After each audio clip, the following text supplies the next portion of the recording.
기도회 시작하겠습니다. 찬송가 489장입니다.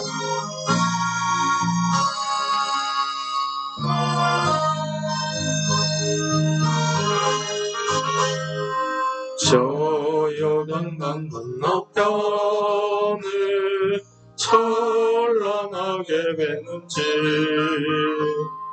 예루살렘 새 집에서 주의 얼굴 배우리 빛난 하늘 그 집에서 주의 얼굴 배우리 한량없는 영광 중에 주의 얼굴 배우리 주가 내게 부탁하신 모든 일을 마친 후 예비하신 그 집에서 주의 얼굴 배우리 빛난 하늘 그 집에서 주의 얼굴 배우리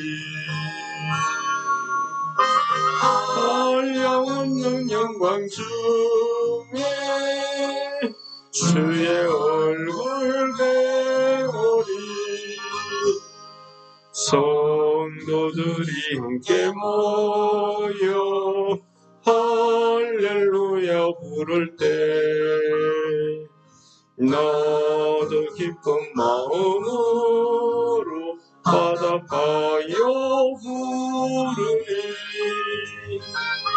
빛난 하늘 그 집에서 주의 얼굴 배우리 한량없는 영광 중에 주의 얼굴 배우리 이 세상에 사는 동안 주의 일을 힘쓰고 썩을 장막 떠날 때에 주의 얼굴 배우리 빛난 하늘 그 집에서 주의 얼굴 배우리 한량없는 영광 중에 주의 얼굴 배우리 아멘. 예. 가나안 땅 남방에 살고 있는 가나안 사람 아라도아는 이스라엘 자손이 온다는 소식을 들었더라. 그들이 호르산을 떠나 살무나에 진을 치고 살무나를 떠나 분온에 진을 치고 분온을 떠나 오봇에 진을 치고 오봇을 떠나 모압 변경 이에아바림에 진을 치고 이임을 떠나 디본갓에 진을 치고 디본갓을 떠나 알몬디블라다임에 진을 치고 알몬디블라다임을 떠나 느보압 아바림 산에 진을 치고 아바림 산을 떠나 여리고 맞은편 요단강가 모압 평지에 진을 쳤으니 요단강가 모압 평지의 진영이 여시못에서부터 아들 시딤에 이르렀더라. 예. 오늘 계속해서 민수기 33장은 하나님께서 모세에게 이스라엘 백성들이 출애굽해서 지금 오늘 49절에 기록되고 있는 말씀처럼 요단강 건너편 모압 평지까지 오는 동안에 그 노정을 기록하게 하셨습니다. 이 노정이란 말이 거쳐온다, 지나온다 이런 뜻이라고 합니다. 그렇다고 하면은 이 노정 이스라엘 백성들이 구원을 받아서 람셋에서 출발을 해서 오늘 그들이 하나님의 구원의 역사를 다 거치고 나서 그들이 도착한 바로 이곳입니다. 그들의 마지막 종착지가 되는 이 요단강 바로 그 건너편 모압 평지 진영의 아벨시딤이라는 곳에 이르렀다고 이야기합니다. 그래서 구원의 시작은 람세스에서, 숫곳에서 시작되었지만은 오늘 그 하나님의 구원의 마지막 종착역이 어디냐 하면은 아벨 시딤이라는 곳이라고 말씀드릴 수가 있겠습니다.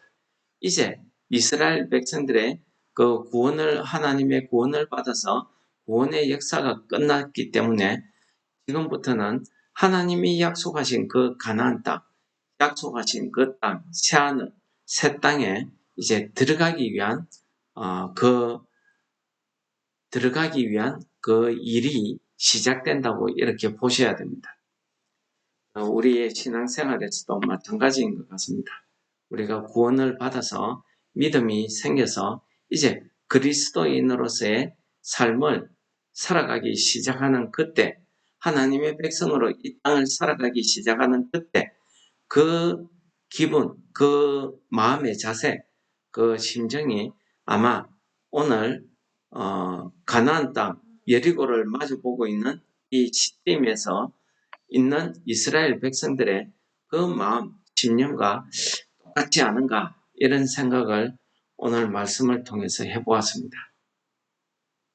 오늘 본문 내용에 보시면은 하나님이 이러한 그 여정을 기록하신 두 번째 이유는 그들이 이 여정 가운데에서 때로는 하나님에게 불평원망하기도 하고, 때로는 하나님의 그 구원을 감사해서 찬양하기도 하고, 이렇게 그들이 여정을 지내왔습니다.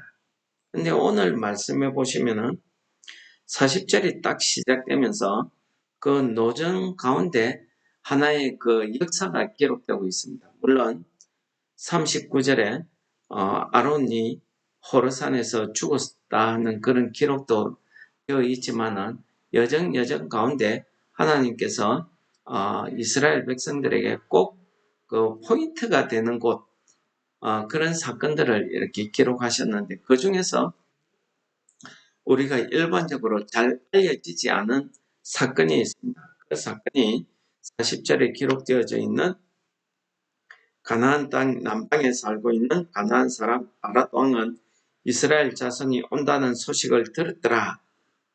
그들이 호르산을 떠나 살모나에 진치고 하는 말씀으로 시작되고 있습니다. 그러니까 40절 이 한 절의 사건이 보통 우리가 잘 다루지 않는 그러한 사건이지만은 민수기 21장에 이 사건이 잠시 기록되고 있습니다. 그래서 민수기 21장 1, 2, 3절을 한번 읽어보도록 하겠습니다. 네겝에 거주하는 가나안 사람 곧 아라스의 왕이 이스라엘이 아다림 길로 온다 함을 듣고 이스라엘 쳐서 그중 몇 사람을 사로잡은지라. 이스라엘이 여호와께 서원하여 이르되 주께서 만일 이 백성을 내 손에 넘기시면 내가 그들의 성읍을 다 멸하리이다. 여호와께서 이스라엘의 목소리를 들으시고 가나안 사람을 그들의 손에 넘기시매 그들과 그들의 성읍을 다 멸하니라. 그러므로 그곳 이름을 호르마라 했더라. 호르마, 즉 오늘 호르라고 이야기하는 41절에 나와 있는 호르산을 이야기하고 있습니다. 하나님께서 이 사건을 왜 기록했는가? 묵상 가운데 보니까 지금까지 여정에서는 다 이스라엘 백성들이 수동적인 입장에 있었습니다. 자기들이 하나님의 은혜를 받고 하나님께 불평불만하고 하나님이 이끄시는 대로 쭉 왔습니다. 그런데 이 사건만은 조금 다른 양상을 띠고 있습니다. 그게 왜 그렇습니까? 하나님에게 불평불만하고 거역했던 1세대가 다 죽고 새로운 세대가 시작되고 있었습니다. 그런데 이 새로운 세대의 시작에 그 첫 사건으로 이 아랏 왕의 사건을 기록을 하고 있습니다. 오늘 제가 21장 1절, 2절, 3절을 읽어드린 것처럼 이 아랏 왕이 이스라엘이 온다는 소리를 듣고 아다림으로 가서 이스라엘을 기습 공격합니다. 그래서 이스라엘의 몇몇 사람을 포로로 잡지요. 이 일 때문에 온 이스라엘이 한 마음이 되어서 하나님 앞에 기도했습니다. 하나님께서 만약에 이들을 우리 손에 붙여주시면 우리가 이들을 다 멸하겠습니다. 이렇게 이스라엘이 하나님 앞에 스스로 간구하고 기도하고 요청했다는 거죠.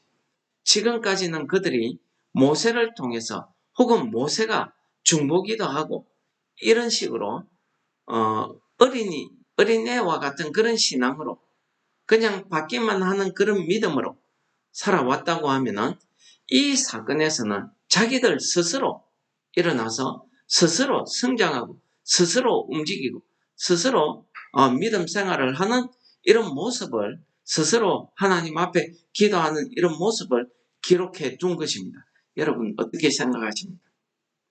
오늘 이 하나님께서는 그들의 기도를 들으시고 이스라엘에게 그들을 붙여주셨다고 했습니다. 그래서 그들이 그 아라당이 있는 그 성읍들을 다 멸하고 다 내쫓아버리고 그곳을 점령했습니다. 그곳을 호르마 혹은 호르산, 오늘에서는 호르산이라고 했죠. 이렇게 불렀다고 합니다. 여러분, 오늘 이 사건은 이스라엘의 여정의 가장 큰 핵심적인 사건이 되겠습니다. 다시 말해서 지금까지는 그들이 수동적인 그런 신앙생활, 그런 믿음의 생활을 했다고 하면은 이 사건을 계기로 이스라엘 백성들이 이제 능동적인 자기 스스로 일어나서 쫓아가는 믿음 생활을 하는 이런 계기가 되었다는 거죠. 그래서 이들이 나중에 요단강을 건널 때 어떻게 합니까? 홍해를 건널 때에는 하나님께서 모세를 통해서 홍해 바다가 갈라지게 하는 그 역사를 일으켜서 그들이 그 역사를 본 다음에 홍해 바닷길을 걸어서 건넜습니다. 그래서 그들이 하나님의 그 구원을 찬양했지요. 그런데 요단강을 건널 때에는 어떻게 합니까? 하나님께서 여호수아를 통해서 제사장들이 봇개를 메고 그 봇개를 맨 제사장들이 요단강 물에 발을 디뎠을 때에 요단강물이 끊어지고 그래서 봇개를 맨 제사장들이 요단강 한가운데 우뚝 섬으로서 강을 흐르던 물길이 끊어지고 이스라엘 백성들이 건넜다고 합니다. 그리고 마지막에 이제 봇개를 맨 제사장들이 마지막으로 그 요단강을 건너고 나서 요단 강물이 회복되었다는 내용을 여호수아서에 기록하고 있죠. 여러분 어떻습니까?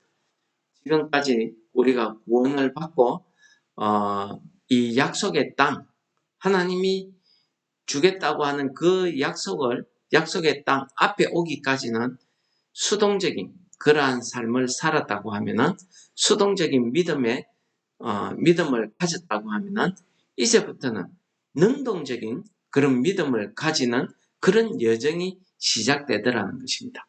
그런 여정의 기록을 오늘 49절까지 쭉 기록을 하고 49절에 보시면은 모압 평지 진영에 그들이 그 진을 쳤다 하는 내용이죠. 이 모압을 점령하기 위해서 우리가 앞장에서 살펴보았듯이 아모리 사람들을 다 몰아내고 르우벤 갓 자손들이 그곳을 점령하는 이런 사건들이 기록되었습니다. 그래서 그들이 이제 하나님이 약속한 땅을 건너기 위해서 모압 평지 시딤에 머물렀다 하는 것이 49절입니다. 여러분 오늘 이 하나님께서 이 여정까지를 기록하게 하신 그 하나님의 그 뜻이 무엇일까요?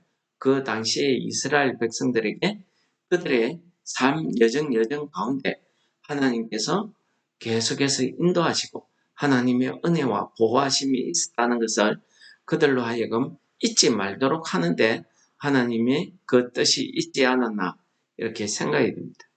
또한 그들로 하여금 이제는 그들이 구원을 받아서 하나님이 약속하신 그 언약의 약속을 이루시는 그 하나님의 신실하심을 맛보는 그런 순간입니다. 그럴 때에 그들의 믿음이 이렇게 능동적인 믿음이 되어야 된다는 것을 하나님께서 말씀하시는 것 아니겠습니까? 오늘 이 메시지가 우리에게 주는 하나님의 뜻도 마찬가지라고 생각이 됩니다. 많은 사람들 가운데 하나님께서 특별히 우리를 만세전부터 택하시고 우리를 구원하셔서 하나님의 자녀, 하나님의 백성이 되게 하셨고, 그래서 우리가 하나님의 그 은혜에 감격을 해서 우리가 처음 믿고 구원을 받았을 때 그 기분, 그 감격한 그 마음으로 우리가 세례도 받고 열심을 가지고 생활에 나왔습니다. 그러나 이런 믿음의 생활, 이 신앙생활이 길어지다 보면은 우리가 이 신앙생활에 대한 이스라엘 백성들의 광야 생활처럼 이렇게 우리가 하나님의 은혜를 당연한 것으로 여기고 우리가 깨닫지 못하던 그런 순간순간들도 있지 않았습니까? 이제는 우리의 믿음이 변화되어야 된다는 것을 오늘 말씀이 가르쳐 주시는 것입니다. 오늘 말씀에 하나님께서 우리에게 주시는 메시지는 우리의 믿음이 변해야 된다는 겁니다. 수동적에서 능동적으로, 어린이의 신앙에서 이제 어른의 신앙으로, 한 사람의 믿음에 그 책임을 지는 그러한 자세의 신앙으로 변해야 된다는 거죠. 지금까지는 하나님의 그 구원의 손에 이끌려 왔다고 하면은 이제부터는 하나님의 손에 붙잡혀서 내 스스로 걸음을 걸어서 이 땅을 살아가는 것입니다. 하나님의 백성으로 우리의 믿음을 가지고 어떠한 어려움과 시련이 있어도 우리가 하나님께서 주시는 그 구원의 역사, 하나님께서 허락하신 그 새하늘과 새 땅을 바라보는 그 소망의 믿음을 가지고 오늘 하루를 살아가야 된다는 것을 말씀하고 있는 것 아니겠습니까? 그러므로 오늘 이 말씀을 통해서 우리가 오늘 하루의 삶을 살 때에 우리가 하나님 앞에 이제는 하나님께서 주시는 그 큰 은혜를 우리가 바라보면서 하나님 앞에 믿음의 생활을 해야 될 줄 믿습니다. 제가 마지막으로 이 말씀을 묵상하면서 마음에 떠오르는 한 구절이 있습니다. 이 말씀을 읽어드리고 마치도록 하겠습니다. 믿음의 주요 또 온전케 하시는 이인 예수를 바라보자. 그는 그 앞에 있는 기쁨을 위하여 십자가를 참으사 부끄러움을 개의치 아니하시더니 하나님의 보좌 우편에 앉으셨느니라. 하늘에 계신 우리 아버지, 이름이 거룩히 여김을 받으시오며 나라의 임합시오며 뜻이 하늘에서 이룬 것 같이 땅에서도 이루어지이다. 오늘날 우리에게 일용할 양식을 주옵시고 우리가 우리에게 죄 지은 자를 사하여 준 것 같이 우리 죄를 사하여 주옵시고 우리를 시험에 들게 하지 마옵시며 다만 악에서 구하옵소서. 대개의 나라와 권세와 영광이 아버지께 영원히 있사옵나이다. 아멘.